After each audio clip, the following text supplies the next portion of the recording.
everyone. This is Nibiru Watcher. It is November 28, 2016.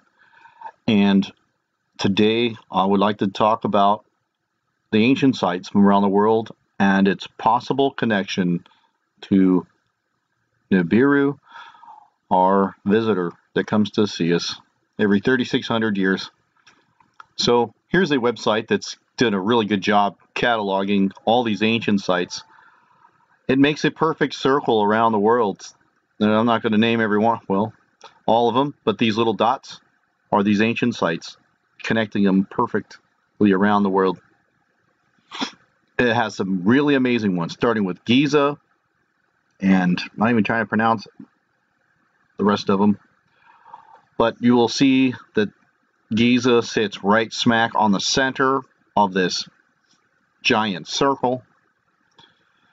And some of them are a little further away, but many of them are right on top of it. And what you get is this. As we look down, the center of this, we could see that this center here, our North Pole, the true north, the magnetic north. And then if you look at the pretty close to the center of it, it almost pretty much lands near Mount McKinley, where Barack Obama was. So is this going to be the new pole? And is this going to be the next equator for the next couple of days or years or whatever?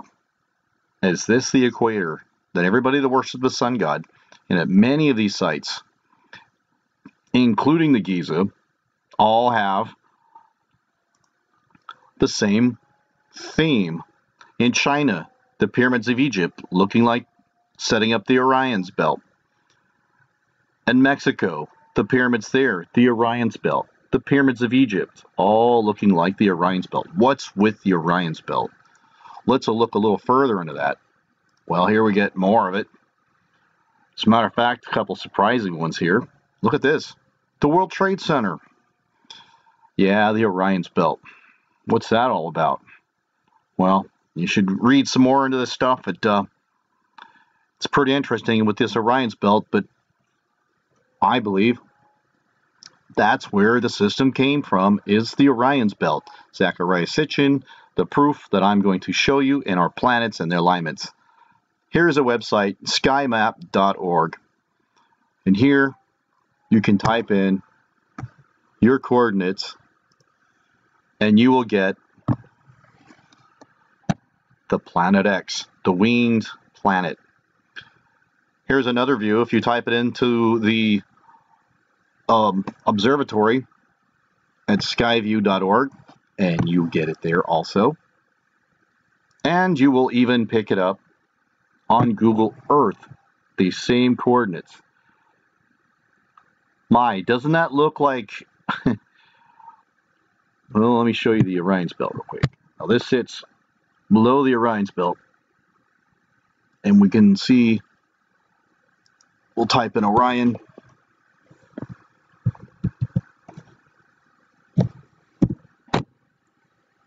and there we go. Okay, this is Orion on Google Sky, and we can see that it's funny that this always looks like those sun dogs, these ones here. So that was the point I wanted to show you. I'll leave all this information in the description box. Some of it's all old information, but the strong tie to the whole Orion thing, okay? And even here on this German web camera that made me a believer on 2015 July, I'm going to run this video real quick, and you're going to see what made me a believer in Planet Nibiru. Now, you know what? I just grazed over that too quick. But by the way, this is the moon. And what are these two objects? Okay? You need to ask yourself. And then, look at these planets lining up. There's 3 of them. This one forms into Nibiru, the red-winged planet with 2 plasma wings. There you go. It's still available, apparently, but I clicked on the link, and it just waits and waits and waits. So it's suspicious that it may be gone now. Now, when I had my channel before I lost it, I was watching these 3 planets lining up on the pyramids of Egypt on these live cameras. I saw the shadow here, here, and here. Of course, this one didn't line up because it was a fast-moving planet. These dark, shadowy objects were holding very steady. Some would say are spots on the lens. If you remember what I'm talking about, you know what I'm talking about. I left the time lapse on, and the shadow showed up on this 3rd pyramid. And the video that I had are the pyramids of Egypt, a giant doomsday clock, if you remember that. But now they've been offline. Look at this right here. Here's another kite. Last picture they posted here, Giza, 113 days ago. It's been offline, and they will probably stay offline. I hope someone can go down there and actually capture this magic alignment. I really wish I would have saved that video. That was pretty stunning. But look, the cameras are offline. I'll leave a link in the description. Go ahead and check it out. And now I want to show you some more alignments that are coming very soon. Okay, so here is a solar system scope. And now, this is our actual time. This is where we're at with the planet Earth right now. But how many of you ever wondered why the Earth tilts away from the sun, the furthest from the sun, the top of the Earth tilts the furthest from the sun on December 21st? Well, lo and behold, people, that always seems to line up the time that Earth is in front of the Orions Belt. Look at that. So, and what would that day be? Is this the time clock that we see? Look at the dates here. But something more interesting, if we zoom back out, we've got another alignment. For those that are following the CERN Hadron Collider and what it has ties with all this, excuse me, let me put this back. Another thing that's going to line up, let me scroll the time forward here, it's the sun, earth, moon that Anthony Patch had talked about, and he's all over the CERN Hadron Collider. Well, he doesn't believe in Nibiru, which is too bad. But right about this time that we're going to get the sun and the earth all going to line up about on the 12th. Look at this. That's how close I can get this alignment going. So when I grab one of these planets, let me see if I can do it this way. Let me pull this in alignment here. There. That's December 11th, December 12th. Still in the constellation here. And we also have another interesting alignment here with the Earth and Neptune lined up now within the constellation Aquarius over here. So let's look at this. So this planet here with its one moon, the water planet named after our water god in the Aquarius constellation. And you're like, what do you mean by all this water stuff? Well, in the book of Moses or Noah, on the 17th day, the word God flooded the earth in a giant cataclysm. And was this a marker for that day? Because we have the Pisces fish and the Aquarius water system and the Neptune god all in alignment.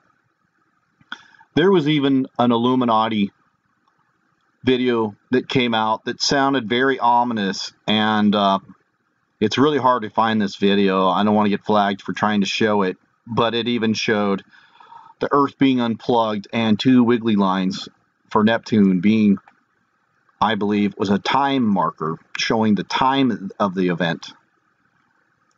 So what are they trying to tell us? It didn't sound good. Next thing I want to show you, see this planet over here called Ceres, that when this system came in, it came in at us. Let me tilt this thing forward. That's planet Ceres at its highest elliptic point from at the sun at its highest point is basically at a right angle from the Orion system. So I propose to you as further evidence that this Ceres planet here is a third of the remains of the original size of this planet. And the orbit of Ceres is also known as the asteroid belt. So what hit this thing and came from this, smashed up through this direction, and then crosses the Earth's ecliptic plane? That would be this little line right here, this Earth's ecliptic plane, and then returning back to the Orions Belt every 360 years. See that? There's the Orions Belt. And another thing, that Pluto here was an ancient planet, ancient moon of, let me get this straightened out for you here.